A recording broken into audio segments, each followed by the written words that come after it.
Let's talk about the glamorous side of Parkinson's today. And by glamorous, I mean planning your entire morning around whether your bowels are going to cooperate like responsible adults or act like a drunk raccoon in a revolving door.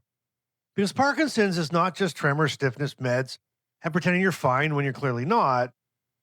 Sometimes Parkinson's is constipation. Sometimes it's urgency. Sometimes it's sitting there thinking, is this my life now? Am I seriously negotiating with my own digestive system like a tiny, angry union? And today, we're going to talk about 5 bathroom problems Parkinson's patients deal with quietly because nobody warned me about half of this stuff. And make sure you stick around to the very end because I'm going to give you the most sarcastic Bryceism I've ever said about Parkinson's and bathroom issues. And trust me, this one belongs on the bathroom wall. Welcome to Living with Parkinson's. The good, the bad, and the reality. Real talk, real life, real community with Bryce Perry. Let's begin. Hey everyone, welcome to the broadcast. My name is Bryce, and I was diagnosed with Parkinson's at the age of 40 in 2010. I've been living with it now for almost 16 years. And today we're going to go where most Parkinson's brochures fear to flush. Bathroom problems. Not because it's fun, not because it's pretty, but because it's real. And if you ever had Parkinson's turn a simple trip to the bathroom into a full-blown hostage negotiation, this episode is for you. So let's get right into it. And here is number 1. Constipation is not just constipation. Before Parkinson's, constipation was annoying. With Parkinson's, constipation becomes a lifestyle brand that you never signed up for. You wake up stiff. Your meds are sitting there. Your coffee's ready, and you're trying to start your day. But your body says, not today, champion. We're holding inventory. And the worst part is, people who don't live with Parkinson's think that constipation just means you haven't gone to the bathroom. No. With Parkinson's, it can affect your whole day. You'll feel bloated, heavy, sluggish, irritable, and tired. And sometimes your meds feel like they're not working properly. Sometimes your appetite goes sideways. Sometimes your whole body feels like it's operating under a boil water advisory. And nobody tells you that. They say things like make sure you exercise, take your medication on time, keep a positive attitude. Okay, great, fantastic. Meanwhile, your colon is in the basement playing dead. And let's be honest, there's nothing that makes you feel less inspirational than staring into space at 7:30 in the morning, wondering if today is the day your digestive system finally remembers its job description. And I know we laugh about it because honestly, what else are we going to do?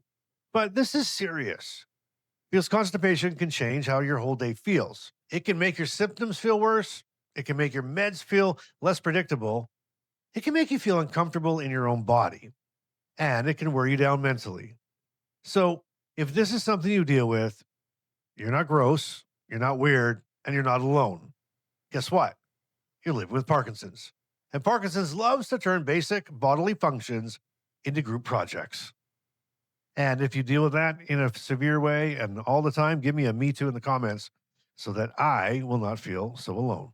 Okay, number 2. Urgency turns normal errands into military operations. Urgency. And this one is sneaky because one minute you're fine. And the next minute, your bladder sends a breaking news alert directly to your soul. Suddenly, you're going to Costco is not just going to Costco. It is a mission. Where are the bathrooms? How far is the entrance? Is there a lineup? Can I make it past the sample table without disaster? And why is there always someone walking slowly in front of me when my bladder has declared a national emergency? This is the part people don't see. They see you going out. They don't see the mental map. They don't see the planning. They don't see you choosing stores, restaurants, events, and even driving routes based on bathroom access. Now, that's not being dramatic. That's being realistic. Parkinson's can mess with bladder control, urgency, timing, and confidence. And once you have one close call, your brain remembers it forever. That memory gets filed away in the little Parkinson's panic cabinet. And then the next time you go out, your brain says, hey, remember the last time? Let's panic early just for fun. And now you're not just dealing with urgency. You're dealing with urgency plus anxiety. And guess what? That's the deluxe package. Congratulations. No one asked for it, but here we are. And I think this is one of those things people are embarrassed to talk about because it feels personal. But that embarrassment is exactly why we need to talk about it. Because if you're avoiding places because you're worried about bathroom access, that's not weakness. That's Parkinson stealing your confidence one errand at a time. All right, number three. Number three is medication timing and bathroom timing can collide. And when they do, congratulations, your morning has now become a circus with no ringmaster and one very accused monkey. You wake up stiff, you need your meds, but maybe you're nauseous. Maybe your stomach's slow. Maybe you need water. Maybe you need food. Maybe you need to go to the bathroom. Maybe your body is just saying, let's do absolutely nothing in the correct order today. And there you are trying to figure out the sequence. Do I take my meds first? Do I eat first? Do I wait? Do I go to the bathroom first? Do I dare trust a fart? The last one should be a on a medical questionnaire. On a scale of 1 to 10, how confident are you in this part? Because Parkinson's makes timing weird. Your meds have timing, your stomach has timing, your bowels have timing, your bladder has timing, and none of them seem to be using the same calendar app. And this is why mornings can be so frustrating. You're not lazy, you're not disorganized, and you're not failing. You're trying to manage a body where every system has formed a committee and none of them read the agenda. And when your meds don't kick in the way you expect, it can make everything feel worse. You start wondering things like, did I take them wrong? Did I eat too soon? Is my stomach slow? Is today going to be one of those days? And that's exhausting. And again, nobody really explained this part. They give you a prescription, they tell you the schedule, but they don't always explain what happens when your digestive system decides to cosplay as a haunted elevator. They really don't. And yes, Bryce said fart. Oh my gosh. Wow. How about that? Hashtag fart in the comments. So I'm not the only one saying fart 100 times. And hey, by the way, what do you think of the new studio? If you like it, give this video a like. That would be amazing. Let me know that you like it. It's not done yet, but it's a work in progress. But anyway, just leveling up. Okay. Amazing. Point number 4. Here we go. Bathroom issues create shame that nobody wants to say out loud. And this is the part I really want to sit here for a second with. Because yes, we can joke about it, and I will. Trust me, I will. Because if I can't laugh at Parkinson's, I'm going to start charging it rent. But underneath the humor, there's a real emotional hit here. Bathroom stuff can make you feel embarrassed. It can make you feel older than you are. It can make you feel vulnerable. It can make you feel like your body's betraying you in ways that you don't even want to explain. How about a Me Too in the comments if any of those hit? You're not alone. Trust me, you are not alone. And for people with young onset Parkinson's, that can be brutal because you're thinking, I'm not supposed to be dealing with this yet. And even if you're older, it still doesn't make it easy. Nobody wants to talk about constipation, urgency, accidents, fear, bathroom planning, or adult diapers, or that awful moment when your body does something before your dignity has a chance to file an objection. If you know, you know. But this is real life. And real life with Parkinson's, it's not always inspirational music and slow motion walking shots. It really isn't, because sometimes it's sweatpants, panic, a bathroom door, and a prayer. And I think we need to remove the shame from it because the shame grows in silence. And Parkinson's already takes enough. It does not get to take our ability to tell the truth. So let me say this to you clearly. If bathroom problems are part of your Parkinson's, you're not disgusting, you're not broken, you're not less human. You are dealing with a disease that affects systems most people never think about until they stop working properly. And if your care partner watching this, this is one of those places where compassion matters. Not teasing, not eye rolling, not impatience, compassion. Because the person you love may already be carrying more embarrassment than they will ever say out loud. All right, here we go. This is number 5. And this is a big one. 5's a big one. Bathroom problems steal independence quietly. They don't always take it in one dramatic moment. They take it in little decisions. You don't go to the restaurant, or you skip the family event, or you don't take that longer drive, or you avoid the walk. You sit closer to the aisle. You leave early. You say, I'm just tired, when the truth is, you're scared your body might betray you in public. That is a heavy thing to carry. And this is why bathroom problems are not a small topic. They can shrink your world. Not because you don't want to live, And not because you don't want to go out, not because you're giving up, but because unpredictability is exhausting.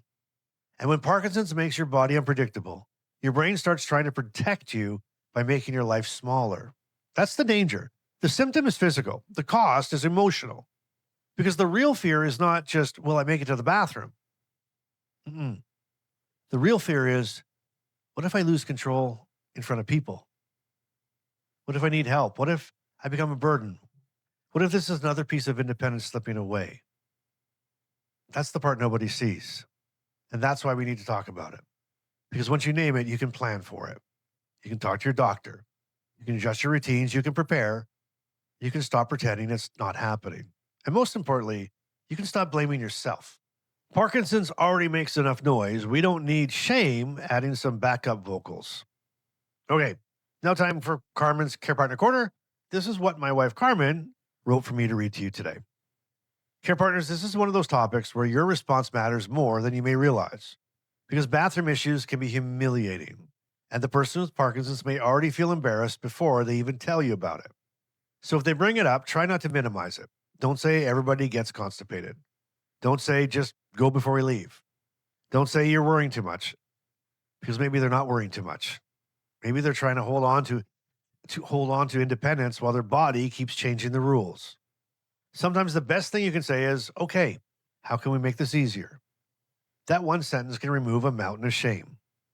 And if you're planning outings, trips, events, or family visits, think about bathroom access, not in a traumatic way, but just in a kind way. Because love sometimes looks like patience. And sometimes love looks like knowing where the nearest bathroom is before panic joins the party. Wow, that's awesome. You know what? If this is hitting home, drop a me too in the comments. And listen, I know that might feel awkward, but I promise you somebody else is going to scroll through these comments and feel less alone because you were brave enough to say it. And that matters. All right. Well, you know what? I told you in the beginning, I give you one of the most sarcastic Bryceisms for the bathroom wall. So here it is. You ready for it? Parkinson's. Because apparently walking, sleeping, thinking, and pooping all need to become a team sport. Put that on a plaque. Maybe not in the kitchen. Oh my gosh. Well, if this episode helped you feel less alone, share it with one person who needs to hear that bathroom problems with Parkinson's are real, they're common, and they're nothing to be ashamed of.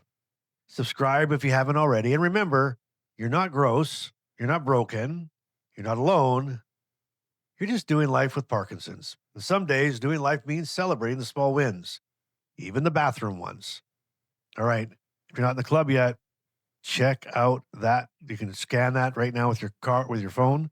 Just open up, take a photo of it, and come and join the club. July the 1st, it's wide open, and we're ready for you. Well, you know what? What an episode. New studio. I said fart on here about 17 times. Oh my gosh. But remember, I want you to remember some things. Whatever you do, I want you to keep showing up. I want you to keep being real. And I want you to keep doing life today. I love you so very much. And remember, you're not alone. You never were. And you never will be again. I'll see you on the next episode.